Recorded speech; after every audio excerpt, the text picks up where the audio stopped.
Salam əziz uşaqlar və valideynlər. Hər birinizi kanalımda xoş gördük. Sizinlə artıq biz 1-ci sinif Azərbaycan dili dərsliyimizin 2-ci hissəsində köhnə çul mövzusunu işləyəcəyik. Burada tapşırıq A'ya baxacağıq. 4 A'ya bizə sual verir ki, muzeydə olmusunuzmu? Gördüyünüz əşyalar barədə danışın. Sizcə nə üçün qədim əşyaları muzeydə saxlayırlar? Uşaqlar, burada diqqət yetirsəz görərsiniz ki, burada şəkildə qədim əşyalar var. Və bu əşyalar sizcə harada saxlanılır? Təbii ki, muzeylərdə saxlanılır. Şəkillərdə qədim əşyalar insanların keçmişi və mədəniyyətlə bağlı olan hər hansısa bir məlumatları bizə əks etdirir. Və bu əşyaların hər biri muzeylərdə saxlanılır. Çünki muzeylər xüsusi yerlərdir. İnsanlar da muzeyə gedərək tarix haqqında yeni şeylər öyrənirlər. Muzeylərdə həmişə müxtəlif əşyalar olur. Məsələn, qədim insanlara aid olan köhnə paltarlar, zinət əşyaları, şəkillər, qədim qablar, alətlər, sənədlər, rəsmlər, heykəllər, maketlər və s. ola bilər. Uşaqlar, bu əşyalar bizə keçmişdə insanların necə yaşadığını, onların yaşayış tərzini bizə göstərir, bizə izah edir. Biz bəzən muzeyə gedirik, bəzən getmirik, bəlkə yaşımız azdır, hələ getməmişik, amma getsəz, orada yeni məlumatlar öyrənirik və tariximizi tanıyarıq, həmçinin də maraqlı əşyalar görərik. İndi burada bizim üçün söz boğçası var. Gəlin baxaq. Muzey. Muzeyin artıq nə olduğunu mən izahını verdim ki, muzey nədir? Qədim və maraqlı əşyaların saxlandığı yerdir. Eksponat sözü. Eksponat sözü muzeydə nümayiş olunan hər hansısa bir əşyadır. Əcnəbi sözü başqa ölkədən bizim ölkəmizə gələn insandır. Turist nədir? Turist tanımaq üçün, başqa yerləri gəzmək üçün səyahət edən bir insandır. Çul. Çul da heyvanların üstünə örtülən qalın örtüydür. Məsələn, atın üstünə də atılır. Sadəcə ona başqa ad deyilir. Yadigar. Yadigar sözü xatirə üçün saxlanılan bir əşyadır və yaxud da hər hansısa bir rəsm və s. hər hansısa bir insandan qalan bir xatirə ola bilər. Hilə işlətmək. Hilə işlətmək uşaqlar aldatmaqdır. Yəni hər hansısa bir işin alınmasını istəyirsən və o işə, o məqsədə çatmaq üçün hiləyə əl atırsan, aldadıcı bir yoldan istifadə edirsən. Təşvişə düşmək odur ki, qorxursan, narahat olursan, həyəcanlanırsan. İndi biz köhnə çul mətnimizi oxuyacağıq, bir tapşırığı.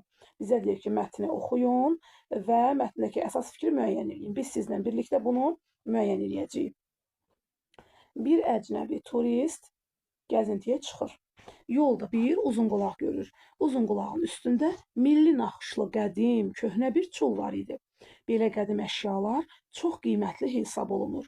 Turist çulu almaq istəyir, ancaq fikirləşir ki, kəndli onu satmaz. Odur ki, hiylə işlədir. Turist kəndliyə deyir ki, uzunqulağı almaq istəyir. Kəndli təəccüblənsə də onu satmağa razı olur. Turist çox sevinir. Tez çıxarıb kəndliyə xeyli pul verir. Kəndli uzunqulağın üstündəki çulu götürür və uzunqulağı ona verir. Əcnəbi təşvişə düşür. Kəndliyə deyir, uzunqulaq zəifdir, üşüyəcək. O köhnə çulu da ver, üstünə ataq. Kəndli qətiyyətli cavab verir, yəni çox ciddi bir şəkildə. Yox, onu vermərəm. Siz məndən uzunqulağı almışsınız, çulu yox. O mənim babamdan yadigar qalıb. Dədə babadan xatirədir, verə bilmərəm. Əziz Nesin mətnin müəllifidir və bizə dedik ki, bu mətndən çıxartdığımız nəticə nə oldu? Biz bu mətndən nə nəticəni çıxartdıq uşaqlar? Nəticə çıxartdıq ki, insan özünə əziz olan, öz keçmişini, milli dəyərlərini, öz doğmalarından qalan xatirələri əks etdirən bir əşyanı digər bir insana pul müqabilində də olsa, nəyəsə xatir satmamalıdır. Burada C tapşırığına baxırıq. Deyir, nə üçün kəndli köhnə çulu satmadı? Artıq biz bunun izahını verdik ki, köhnə çul ona milli naxışları olan və dədə babasına yadigar qalan bir xatirə idi. Ona görə onu satmamışdı. Mətnə ad qoyun deyir. Mənim şagirdlərim bu mətnə ad qoydular ki, yadigar çul, köhnə çulu dəyişdirib yadigar çul elədilər. Tarixi abidə və s. kimi müxtəlif adlar verə bilərsiniz. Sonra isə burada uşaqlar, burada sözlərin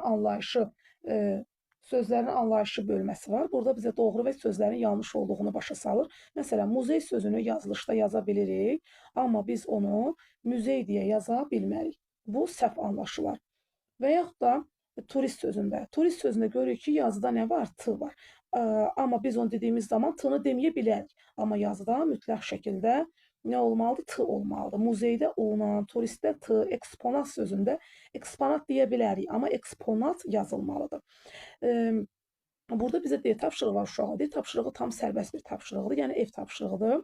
Sizin evdə qədim əşyalar var. Bu barədə araşdırma aparın. Böyüklərdən bu əşyaları nə üçün qoruyub saxladıqlarını soruşun. Uşaqlar, belə deyək də, nənələrdən, babalardan soruşsanız evdə, mütləq şəkildə evdə ola bilməz ki, qədimi bir dəsmal, naxışları olan bir dəsmal, bir can dəsmalı, bir kasa, bir fincan olmamış olmaz. Siz bunları maraqlanın. İnşallah ki, tapşırığınızı ona uyğun yazın. Biz keçək sizdən növbəti səhifəyə, növbəti fəslə. Gəl bunu sizinlə birlikdə işləyək. Çağırır vətən. Deməli, burada bizim söz boğçamız var. Dərsimizə əvvəlcəgən A tapşırığına baxaq. Bizə deyir ki, açar sözlərdən istifadə edərək şəkli təsvir edin. Fəslin adını oxuyun və onu izah edin.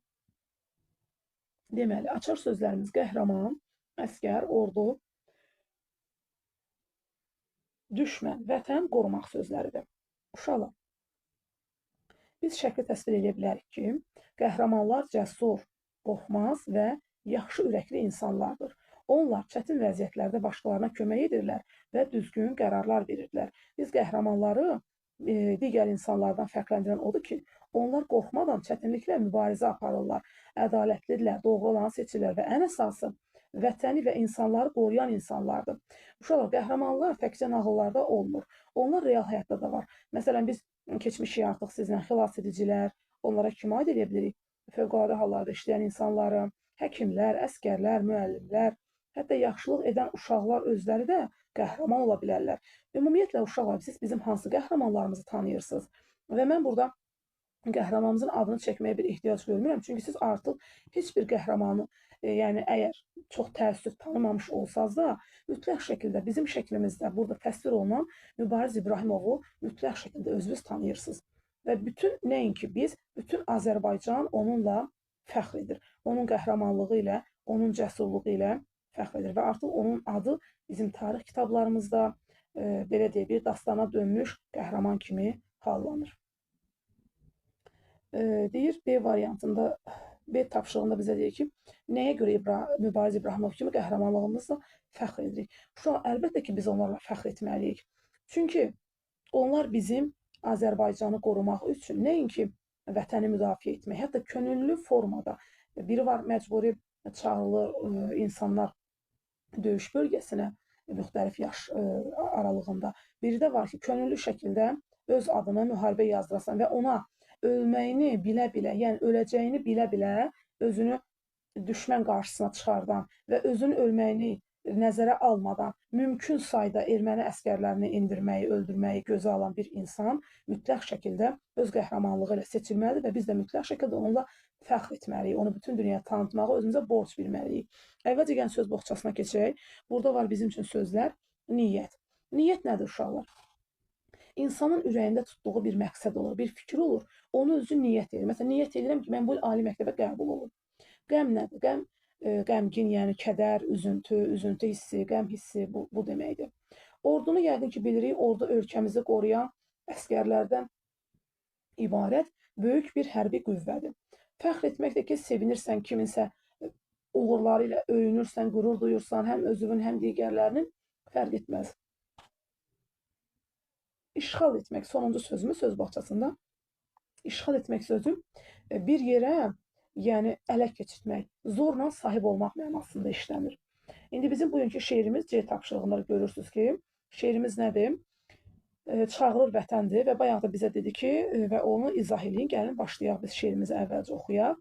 Şeirimizin adı Çağırır vətən. Şeirimizin müəllifi isə Abdullah Şaiqdir. Çağırır vətən, istəyir kömək. Onu düşməndən qorumaq gərək. Kim pis niyyətlə gəlsə ölkəmə, bu torpaq onu batırar qəmə. Şeirimizdə aid olan sözlər var. Şeirə aid olan sözləri yəqin ki, biz xatırlayırıq. Misradır, şeirdə cümlə olmur, şeirdə misra olur, şeirdə bənd olur, qafiyə olur və müəllif olur. Şeirimizin adı var, şeirimizin müəllifi var.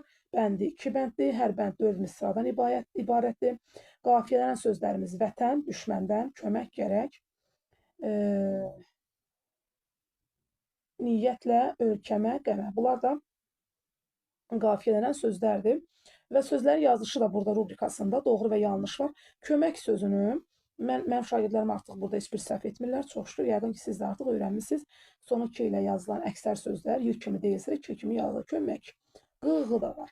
Q ilə yazılır, Q ilə deyil. Torpaq, torpaqlı deyə bilirik, amma yazılanda mütləq şəkildə torpaq ilə yazmalıyıq.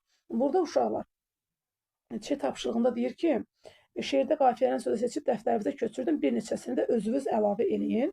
Burada əgər müəllimə sizə buna tapşırıq versəm, siz bunu burada yaza bilərsiniz ki, vətən, düşməndən, birinci bənddə, kömək, gərək, bunlar qafiyələniblər. Sonra niyyətlə, ölkəmə, qəmə, bu üçü də qafiyələnmiş sözlərdir, bunları dəftərinizə yaza bilərsiniz. D tapşırığı isə uşaq araşdırmadır. Və bu araşdırmanı siz özünüz yazmalısınız.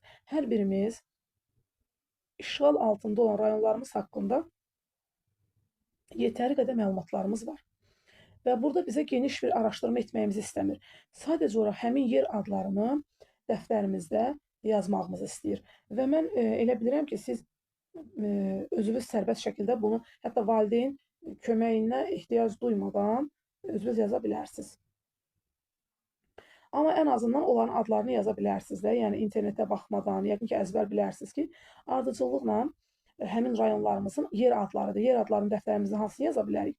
Cəbrayıl, Füzuli, Zəngilan, Qubadlı, Şuşa, Xocavənd, Xankəndi, Xocalı, Ağdam, Kəlbəcər, Laçın.